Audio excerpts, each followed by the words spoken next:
Hello everyone, this is Dr. Divya Madan from soulfulliving.llc.com, and we are here today to elaborate further, explain further the knowledge that we have received from Gita. So this is day 4 of Gita, Bhagavad Gita, where we are looking for the lessons on leadership and spirituality. So trying to understand what it means.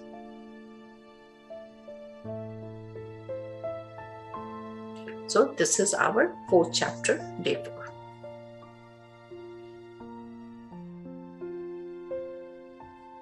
So what we have learned so far, we did talk about Sankhya Yoga, we did talk about the Gyana Yoga, we did talk about Yoga, we talked about Yajna, we talked about different gunas, and constantly the one thing which was like very prominent throughout, that we had to talk about that why Arjun is in dilemma.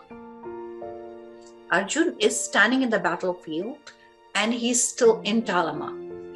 The questions that he's asking to Krishna, that why I should be fighting, why I should just leave, why I should not leave this place, why I should be the one who becomes the sinner of killing his relatives, friends, family.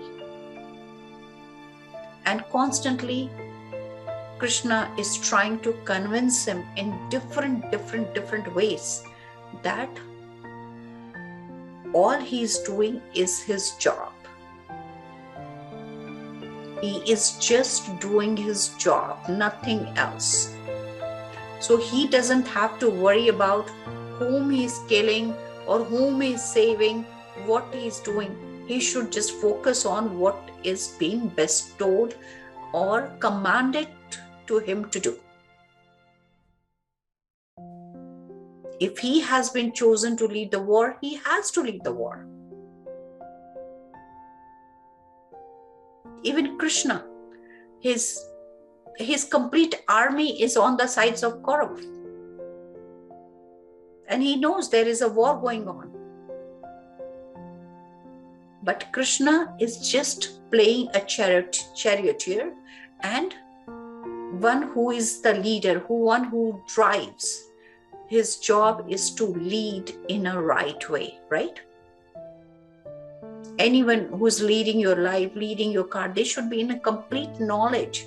If somebody is driving a car and you're sitting behind, you are completely in the hands of the driver. If the driver is knowledgeable, he will be able to guide you to the right place and he will be able to take you to the right goal. Similarly, Krishna is doing his job and he's trying to convince Arjun that, hey Arjun, like, hey Parth, hey Dhananjay, like he's calling him with different names and asking him to control his senses, control his attachments. So we did talk about self-inquiry, we did talk about self-control, we did talk about contentment. So third pillar that we were talking about, which was also coming from Yoga Vasishtha, was that contentment. It is very important that whatever is given to you, whatever job is given to you, do it with your best of the best intention and best of the best capacity. And just leave it.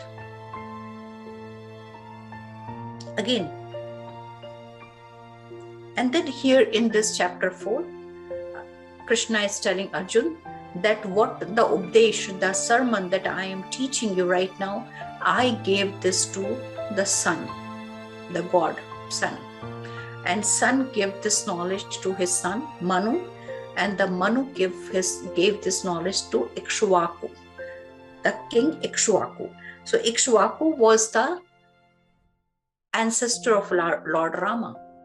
So Arjun is like, you are here. How can you give this knowledge to son and Ishqchowaku? They were like they were born way ahead of us. So And then Krishna also said that I also give them the knowledge of yoga. So Arjun said, but you are here. How can you give knowledge? Like it was like way back. Krishna said, Arjun, you and I have passed many births. I remember them all. And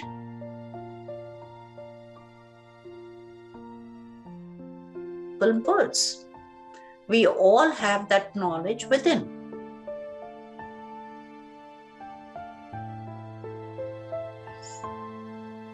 And then I have with my yoga maya. So combining his yoga with the maya. Maya means illusion. He created, like Krishna created this body. So he's saying, I have always been here. I remember all my births. And that is why I'm telling you that this is what is right thing to do.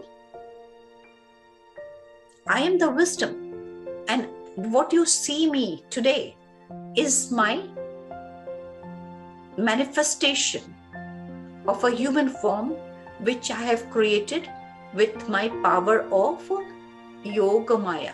So connecting yoga with the illusion, and this is what I am in front of you. And then the most famous, it's like most famous shloka of Gita came. Yada yada hi dharmasya glanir bhavati bharata abhyutanam dharmasya tadatmanam shrujamyaham. Yada yada hi dharmasya glanir bhavati bharata abhyutanam dharmasya tadatmanam shrujamyaham. Means every time when the righteousness is on decline and the unrighteousness is ascending, I take birth. जब जब पाप बढ़ता है, अधर्म बढ़ता है और सत्य का नाश होता है, मैं जन्म लेता हूं. I come on this earth again and again whenever the righteousness is on decline. And then the another famous shloka, Paritranam sadhunam vinashkaya chatushkrita dharma sansthapanaya dharth sambhavami yuge yuge. Then I take birth to again establish the dharma. Dharma is just not religion. Dharma is the righteousness that I come here to establish again and again and again for the protection of all the virtuous, for annihilating all the evildoers, and for establishing dharma, the righteousness, on a firm footing. I manifest myself again and again. So this is the most profound statement that people keep waiting, that when there's like so much of pain, like, where are you, Krishna? Come again. In what form he will come, we do not know. If he is coming in a scattered, like in different human beings and multiple human beings, if he's coming as one, we do not know. But he will come and the righteousness will again get established again and again. So again, Krishna is telling to Arjun that my birth and whatever I do, all my actions are just the divine action by divine plan. And anybody who is like takes birth and dies, eventually they come to me, like multiple lives and deaths, and every soul has to reach an enlightened state, and when they finish their life and birth cycle, they come to me. Everybody who has understood the lessons of Gyana Yoga and Karma Yoga, Krishna himself comes to take them with him. Then again, still Arjun is not convinced. That's fine. You have taken birth multiple times. You are the one who is given all the knowledge and wisdom, and you're asking me to remain, staying in my action. But still, I am not there. He's still not picking up. He still does not have the courage to pick up his bow and arrow and start the war. So again, Krishna continues. Get rid of your attachment, fear, anger, everything that is emanating inside of you. Give it to me.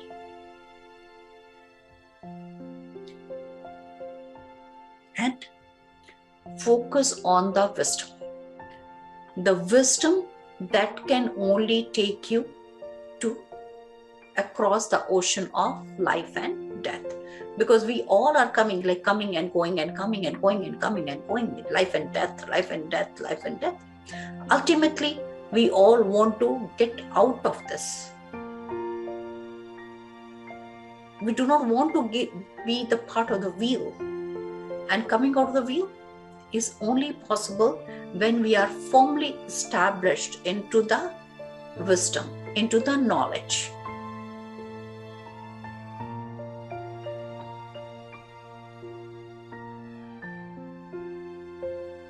And what is the knowledge? So we have been talking about the knowledge again and again, that keep doing your work with earnest honesty, sincerity, focus, without worrying about the results. For example, if a child has been preparing for his exams, he prepared very hard, gave the exam. Now he keeps worrying, God, please, I should get good grades. God, please give me good grades. God cannot do anything there. There are times, sometimes we call some things as luck, but all of it is the fruition of our karma. Here, constantly it's been said that you have given the exam, just leave it. The result is coming on such and such date, you will find it. In the meantime, now what is your job in hand? How you should be best utilizing your time? What kind of karma you can do? So then karma also he divided into 3 parts. Karma means the job in hand, okay? Whatever is given to you, the responsibility given to you to work on. So there are 3 types of karma. Action, inaction, and supreme action. So, karam, akaram, vikaram. So, karam is that you have performed some action. Akaram, that even if you have given something to do, you did not do anything about it. And vikaram means doing something extraordinary, exceeding the expectation. But all of it has to be done without getting attached to the result. That if I do this, if I do that good, what will I get out of it, right? So the one thing is constantly coming upon is that we have to do our job with ultimate sincerity. So also, Krishna also talks about karma, vikaram and akaram. Also, he talks about the varnas. So in Hinduism, it is very popularly known that there are 4 varnas. There are 4 different kinds of work, which is like Brahma, Kshatriya, and then there's somebody who is like a Vaishya and Shudra. So these are 4 kinds of classification of work. So Brahman was someone who was more into teaching of the wisdom, the knowledge. Kshatriya were the warriors, Vaishya were the businessmen, and the Shudra were the servicemen who used to do the service. Now, over the period of time, it all changed and multiple classes, and it became a caste, everybody was defined by those, but it was just the people who do these work. Anybody can be a Brahman. Anybody who is born into a Shudra, who is a service class, right? Who's a clerk, who is an accountant, who is performing any kind of service. They were coming under the Shudra. If their son or daughter wants to become a baccalaureate, or a person who is like full into going into like a line of earning the knowledge or the wisdom or the education, and they get education and they become the teachers, they can be Brahman, they'll be called Brahman. So it was not specifically, so the like the categories are made, like even if when you go to the office, like somebody is like a manager, someone is developer, somebody is a clerk, somebody is a janitor. So it does not mean a janitor's son cannot become a manager. So it was the same classification. Now manager is not a caste. A CEO is not a caste. A janitor is not a caste. But somehow it got into that mode. So it was just the classification at that time. So everybody who is seeking wisdom should understand that everyone is equal and everyone is needed in order to have this society running. If everybody becomes a teacher, we need to have some students too. And then we need people who can grow our crops, somebody who can sell it to us. So we need like everything in our society. So Krishna, just do not be in any doubt. Go forward and do your job and fight this war. Arjun is still seeking, is still asking. He's not done yet.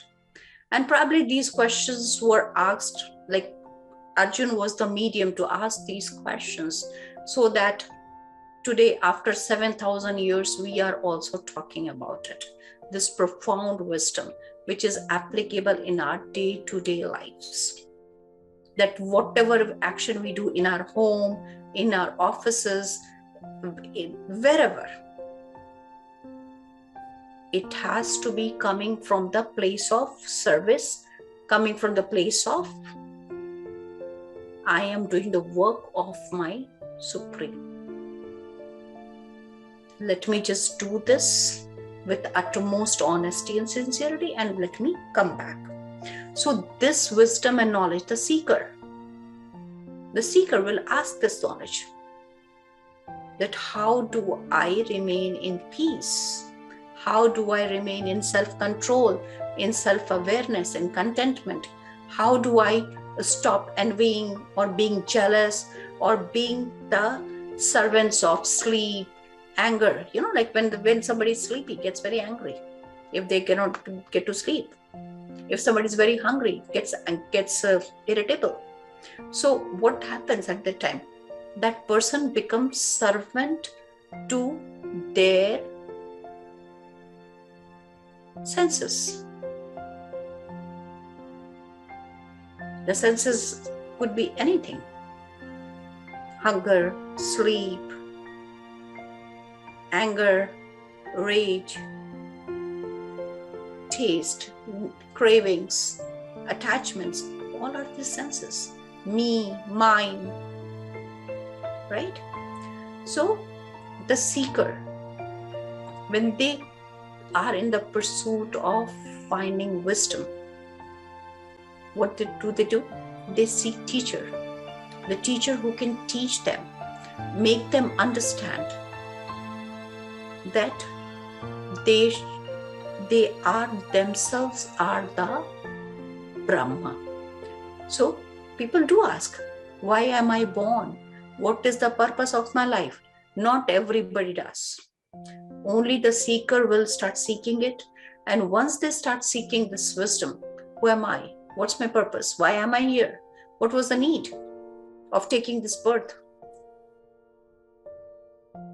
And then the answer starts coming. And what we are doing today, or what we were doing for past so many days, is just making sure that we do not give into our senses. We should be aware that when my need to go to bed, like I'm very tired and sleepy, and somebody says something and I like, enough. When I'm hungry and somebody I'm craving for food, and somebody says something and I lose my temper, or I lose or I start crying, or I become sad, or I become happy. No, these are like senses. So we minutes after minutes, like throughout the day, we are serving our senses. So Krishna tells him again that Arjun, senses are in the order, if you say, so body is lower than the senses, but mind is above the senses. So senses is lower than the mind, and mind is lower than the intellect, and intellect is lower than the self. So what is highest? Self is the highest, then intellect, then mind, then senses, then body. So we always talk about mind, body, soul. So between the soul and the mind, we have intellect. Between mind and the body, we have senses.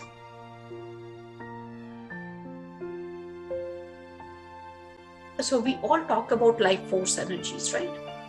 So we need to have sunlight, we need to sleep, we need to eat, we need to do this, we need to do that.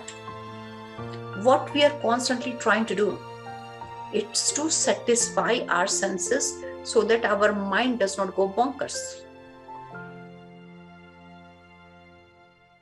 When our mind is quiet, then only we can think of anything intellectual. But the moment senses go from here to there, all the intellect immediately comes down to the bottom. So what are we controlling here? We are controlling our mind by controlling our senses. So we have to win over our senses.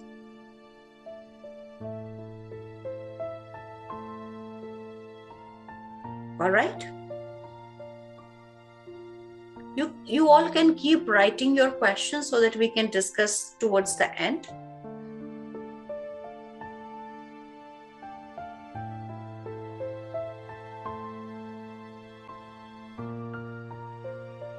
So again, Arjun is like, what if? Like, what do you call action and what do you call inaction? Inaction, again, when you are standing on the war zone and you're crying, you're wailing, you are in doubt. So every time when you're going to perform something and you do it in doubt, it has just not solved the purpose. It becomes inaction. It is just not that you have not done anything. Also, when you do it in anything but commitment to God, any emotion, when you're doing it, like, why I'm doing it, it is not worth it, why, when it is all going around you. What's the purpose? What would be the benefit? Who would be benefited? Like there's like n number of conflicting emotions. If it is coming, your job is registered as karma, and you have heard about karma bandhan, that we have bounded by our actions.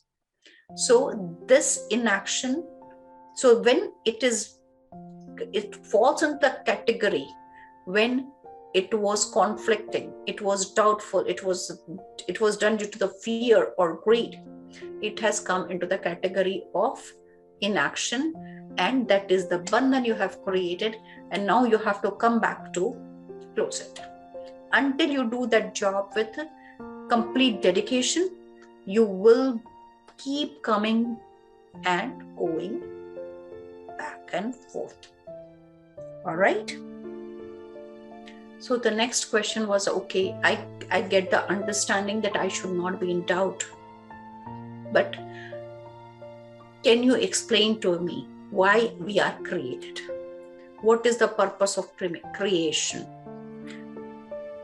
And Krishna had to start again that Brahma means something which is created. But where is Brahma?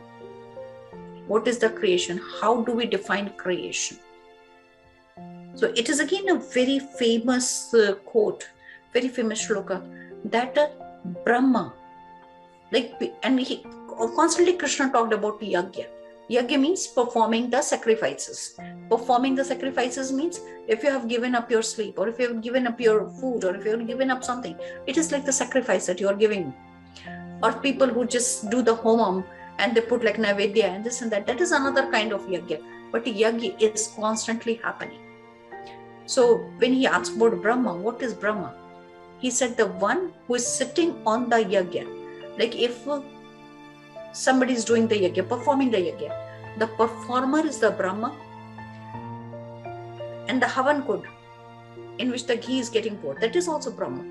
The ladle that is used to pour the ghee into the yagya, that is also Brahma. So Brahma is in every single thing, or every single, like kana kana mein bhagwan, means every single cell, every single item, every single person, every single material, everything is the part of the Brahma. Everything is created. So anything which is created is the part of Brahma. Of course, it has an entry and exit. Everybody who has come into this life will go from this life at some point of time. But Brahma is like, nobody can create Brahma. Brahma is already like the creation. It has no beginning. It starts, ends, starts, ends, starts, ends. It's like the cycle. It's going on and on and on and on. People who are alive are the part of Brahma. People who are not alive are also part of the Brahma. It does not mean that when we die, we are not part of the Brahma. Still, my mind is part of the Brahma. My soul is part of the Brahma.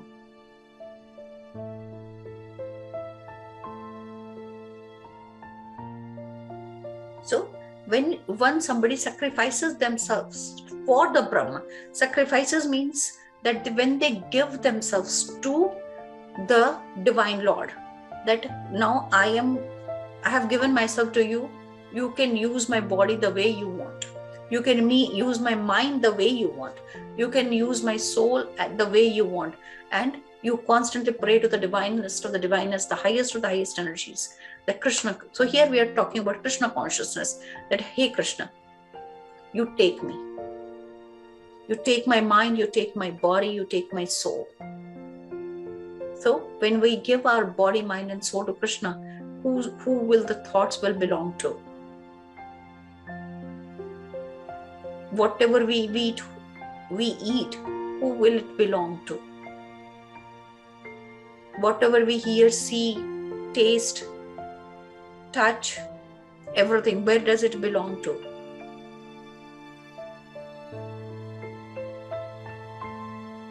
Everything we do, everything we think, everything we see, anything we do, any single thing we do, any action will be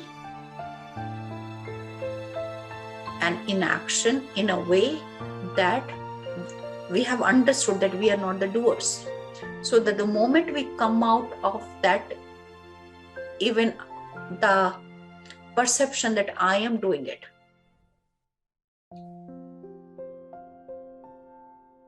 that becomes immediately.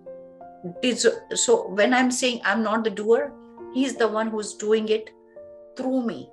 So I am out of the karma bandhan.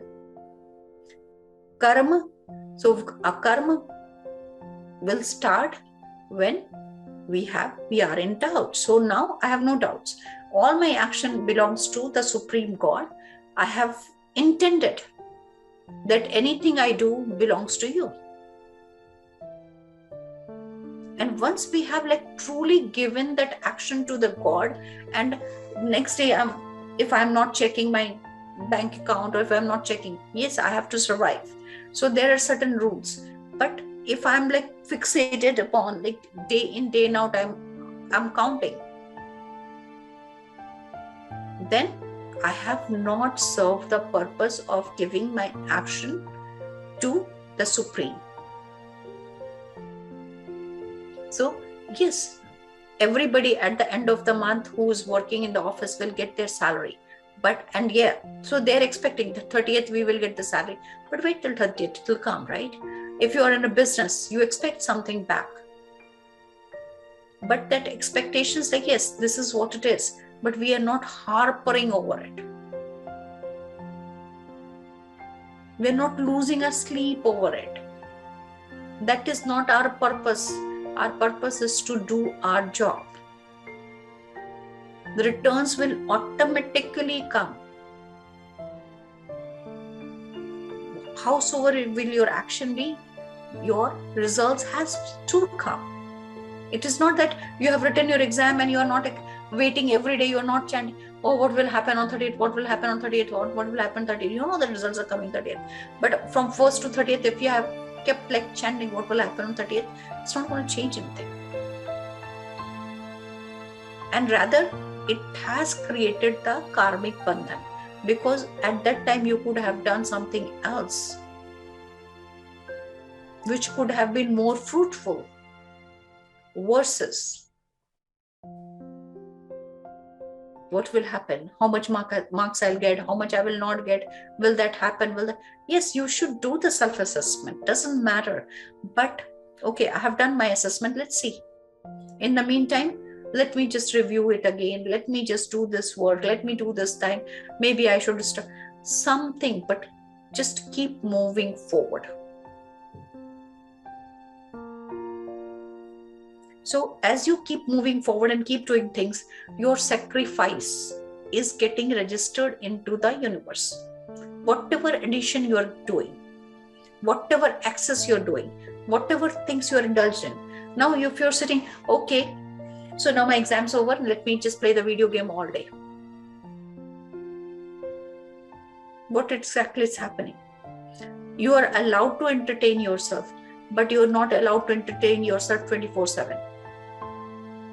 Or every waking minute. You don't have to just play the video game or watch TV or Netflix from end to end. Yes, take out some time for entertainment too. It is not, but being a human, while you're maintaining your balance, but if you're constantly doing it, what is going to happen? Your health, your body, your mind, your soul, everything will start sleeping. Your mind will be fixated into doing just one thing, and that too, you become like servant of that game or servant of that show. They will manipulate you how you behave. Many times people get triggered by watching these movies. They'll just hear some word into it which their spouses might have said, and whatever the circumstances they would be showing, those association will be made, and they will start, like many times people sit into the movie theaters and start crying. Why? Because they start making connection to it. Now you created something right away. You just forgot that it was just action. It was just an act.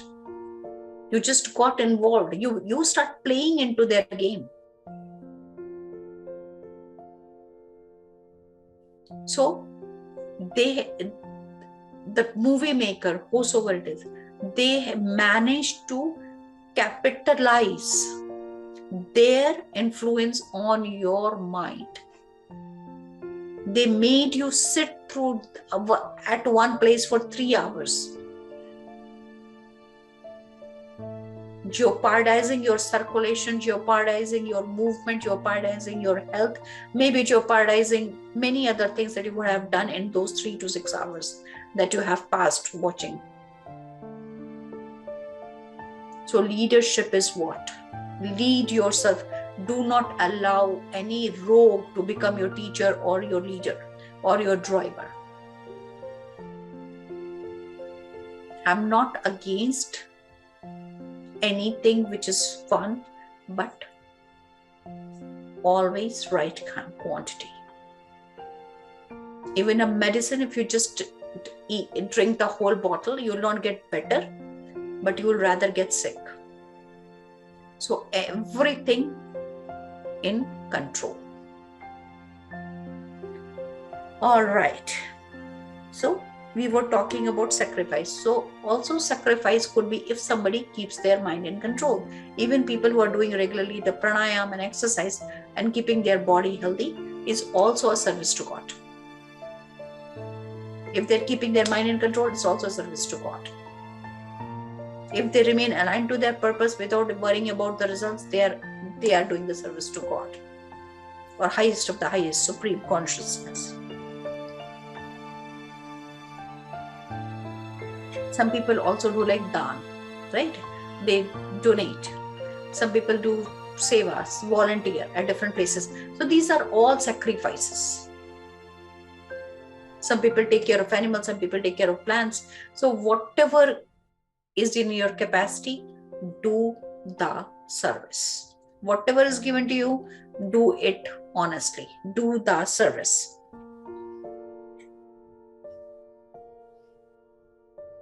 So then Krishna also talks about pranayam. Pranayam, obviously, we have learned about it earlier too, that pranayam is a way to inhale and exhale, right? And this inhalation and exhalation process, eventually the goal is to control your left and right brain, and eventually it will control your mind when you are focused on your breath. So it is basically a practice to improving your focus. When you're focusing on your breath continuously, you become habitual of keeping your focus in place. Like you're practicing focus, you're practicing control. For 5 minutes I'm focusing on my breath, or 15 minutes I'm just focusing on breath. What exactly is it? It's an exercise,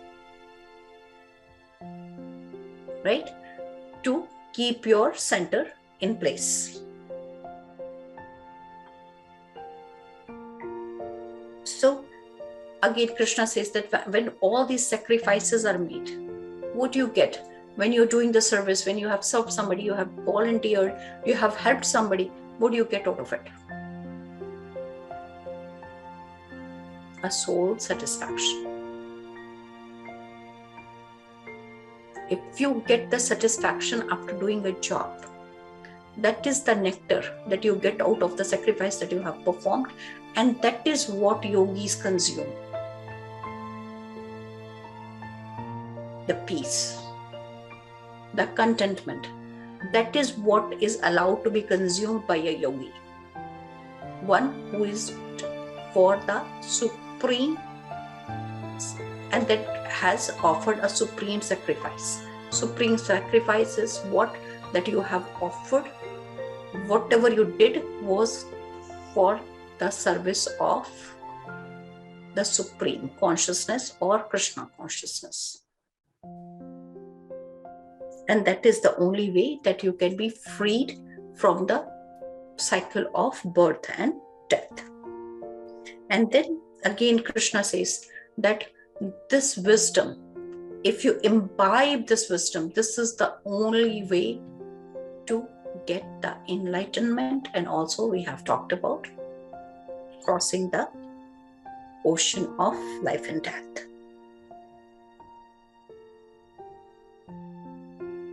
So Arjun is like, how do we just imbibe this knowledge?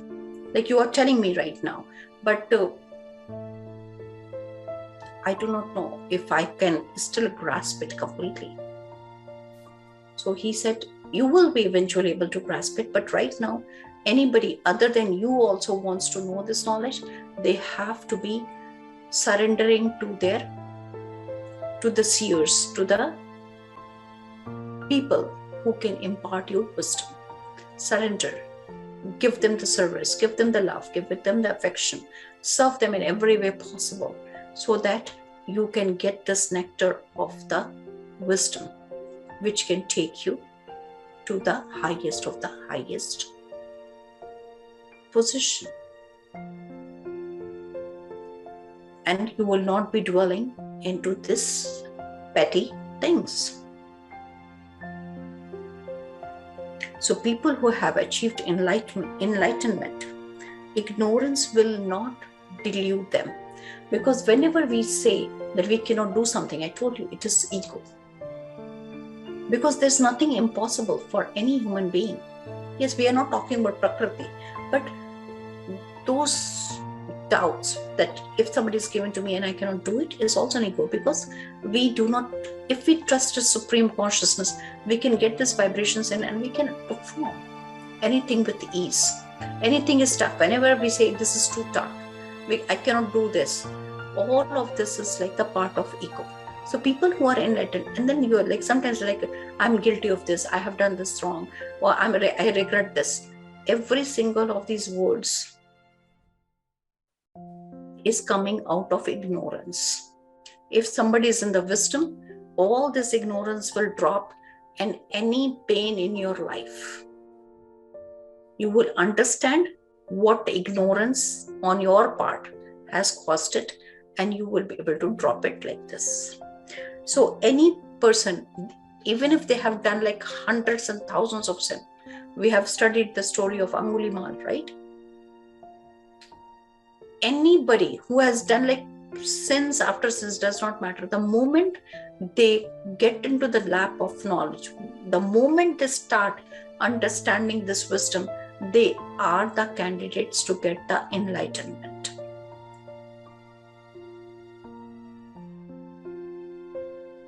So Krishna says, like, there's no better purifier of your sin than the true wisdom or true knowledge. And one who has mastered his senses and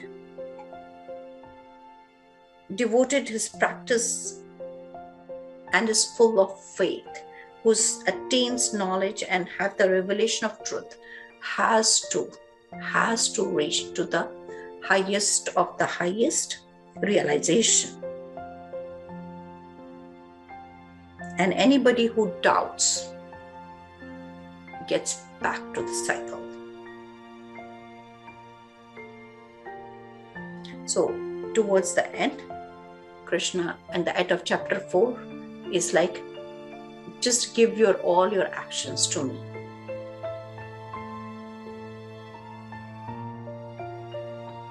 And leave all your doubts outside. That is the only way to understand the Sankhya. And with this, we end the chapter 4 of Gita. So we are continuously talking about that we have to dilute the ignorance, the delusion, like everything is illusion. We all are the part of Brahma. People who are getting killed, people who is killing, everybody is the part of Brahma. Your action should be righteous. If you are on the side of dharma, the righteousness, and then you are doing your action, you're not doing this action to hurt someone. Your action is intended to devoid or elude a dharma. Somebody who's not doing the right things has to be shown their place. Your intent is not to hurt or kill them. You're not killing them for the purpose of killing them. And once you have understood it, then only you will be able to give all your actions to Krishna. So when we are putting something in mouth, when we are eating something, I have told you guys again and again, do not put anything in your mouth which you think is not worth giving to the God. You have to respect yourself, because the Brahma is sitting inside of you, the God is sitting inside of you, your supreme consciousness is connected to you. And if you are doing something or speaking something, if those words you cannot say to your God, do not say it. If you're watching something and if you feel if the God is next to you, will you be able to watch it? If the answer is no, do not watch it. anything which you think that it has to be hidden. If this, like, I do not want my God to know about this, then you are not in sync with your true self.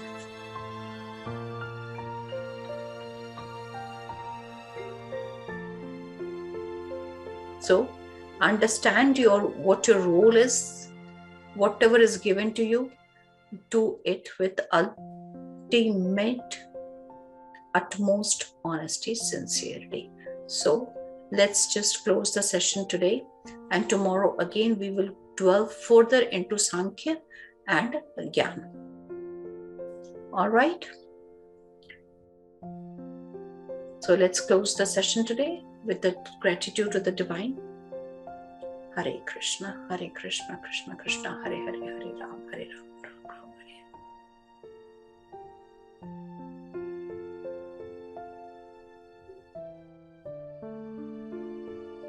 Sarve bhavantu sukhinah, sarve santu niramayah, sarve bhadrani pashyantu, ma kashyat dukha bhag bhavet. Om lokah samastah sukhinah bhavantu. May all be happy, may all be blessed. Namah Shivaya.